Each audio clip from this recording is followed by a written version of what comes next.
Ladies and gentlemen, welcome to Notes 2.2, Adjusting Numbers to Scientific Notation. This note is for Math 8.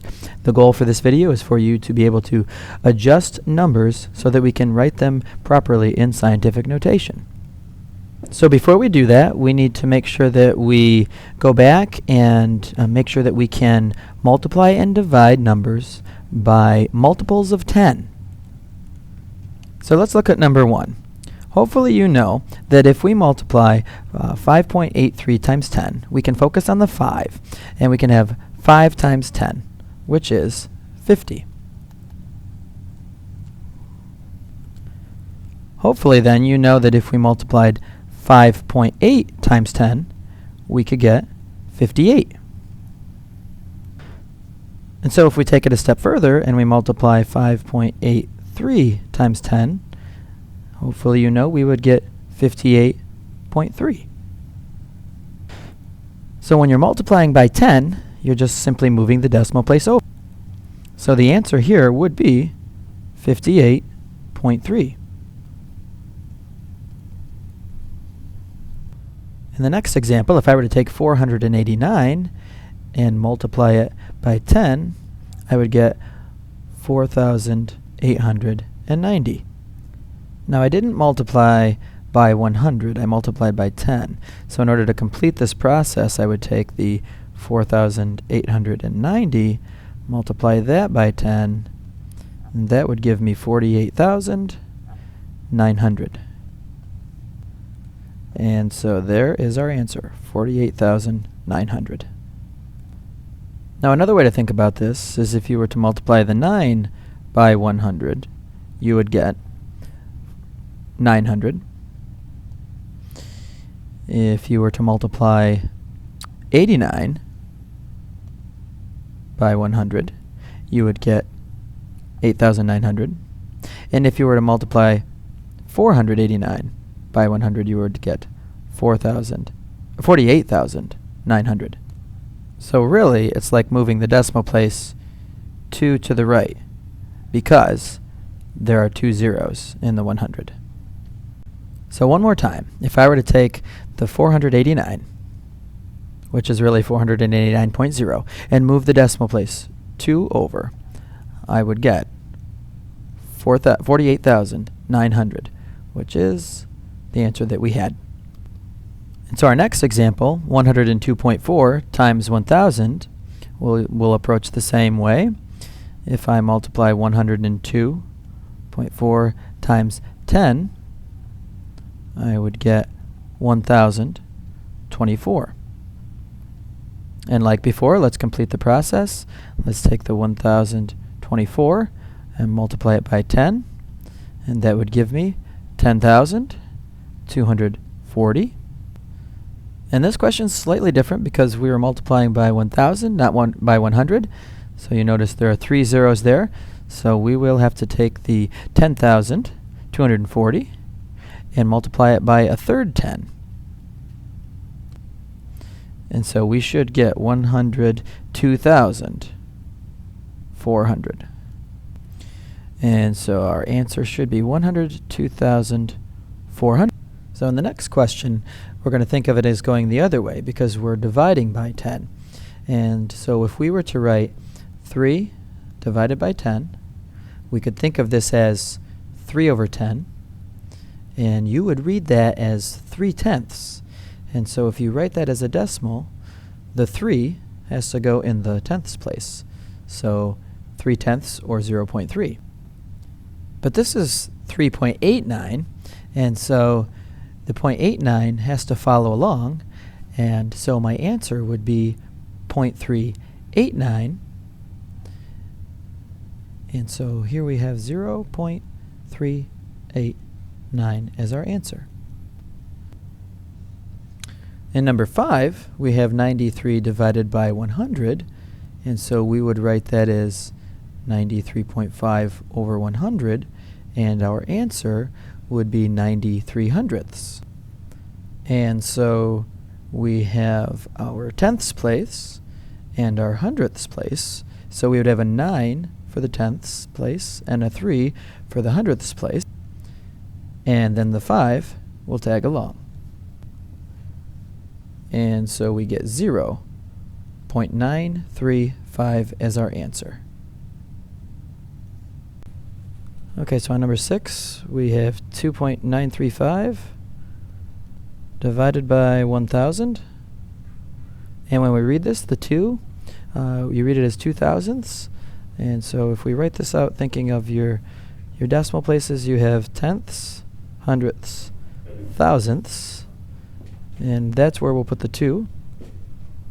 And then the 935, tag along, and we'll put zeros to hold places. So the answer to this is 0.002935. So for these, when you're dividing by 10 or 100 or 1,000 or any multiple of 10, you can just move over the decimal place however many zeros there are. So if you look up at number 4, you'll see that there is just a 10, and so you simply just move the decimal place over 1. Number 5 has 2 zeros, so you move it over twice to get 0.935. Number 6 has 3 zeros, and so you would move the decimal place over 1, 2, 3, and you get 0.002935. Okay, so we're going to skip over questions 7 through 10, and we're going to move right down to question 11. Number 11 says rewrite each of the numbers so they are written in scientific notation. So in number 11, what we need to do is we need to look at the coefficient. This is not written in proper scientific notation because the coefficient here is not between 1 and 10. Since it's bigger than 10, it's too large. So we need to adjust it so that it's between 1 and 10. Okay, so if we're looking at number 11, what we're going to do is we're going to forget about the 10 to the 8th right now. Okay, so we're going to focus on the 45.7. And so if you look at the 4, it's in the 1's tens place. So that means that this is being multiplied by 10 one time.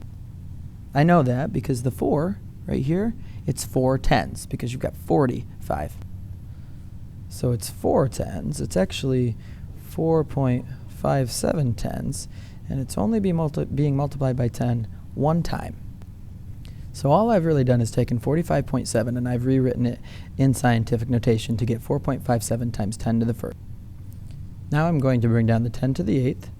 It's still multiplied, so it's times 10 to the 8th. And this should bring us back to Unit 1, where we are multiplying like bases. The rule for multiplying like bases is that you add the exponents.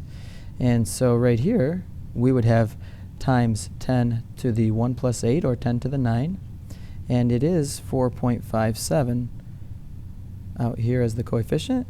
And so your answer is 4.57 times 10 to the 9. Okay, on number 12, I'm again going to ignore the times 10 to the 5th power. I'm going to really focus on the 0.085 and rewrite that in scientific notation. So looking at the 0.85, you'll notice the 8 is in the tenths, hundredths place.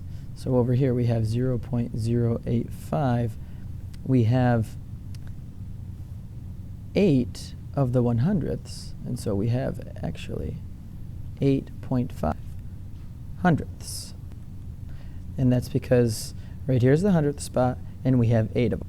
Now since it's hundredths, it's 8.5 times 1 over 100.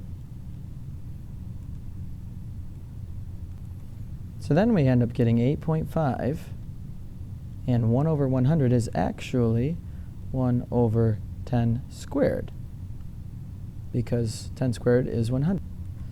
Now remember, in scientific notation, we don't have fractions, and so we rewrite our number as 8.5 times 10 to the negative 2, and that is because we take the reciprocal of 1 over 10 squared. That eliminates the fraction. So we've just rewritten 0.085 in scientific notation. It becomes 8.5 times 10 to the negative 2nd power. That is still multiplied by 10 to the 5th power. Now you have to go back to Unit 1 again and think. If I'm multiplying equal bases together, I add their exponents. So this becomes negative 2 plus 3. If you need to use your scoreboard method, go ahead. But otherwise, I know that that's 10 to the 3rd power. And now that we've simplified the bases of 10, it is still multiplied by 8.5, and so we get an answer of 8.5 times 10 to the third, and that is in scientific notation. Okay, going down to number 13, we have, again, we're going to look at the coefficient, ignore the 10 to the negative 7th power for right now. So we have 5,820, and so the 5 is in the ones, tens, hundreds, thousandths place, which means we have 5.821 thousandths. Excuse me, thousands.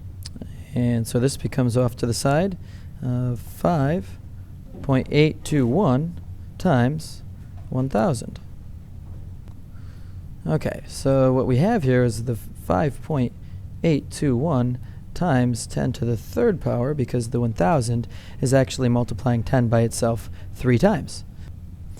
So then if we go back here, we'll transfer the 5.821 times 10 to the third power.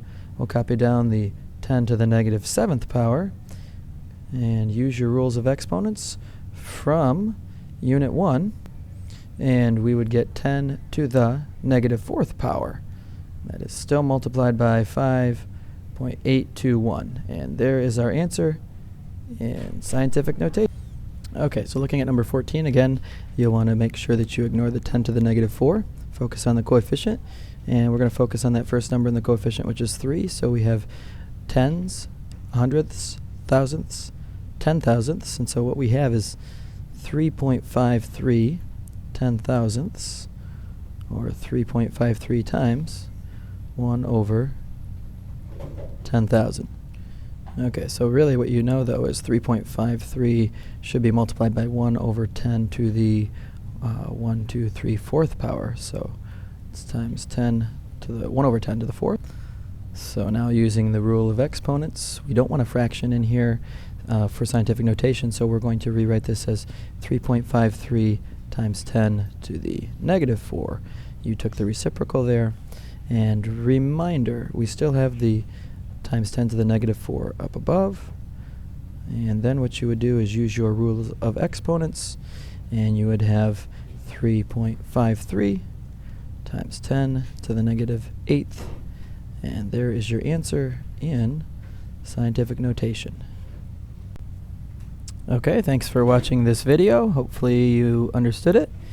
If you have any questions, make sure to see me in class, or try to go back and watch that part of the video again. Stay tuned for the question at the end of the video, and I'll see you in class next time.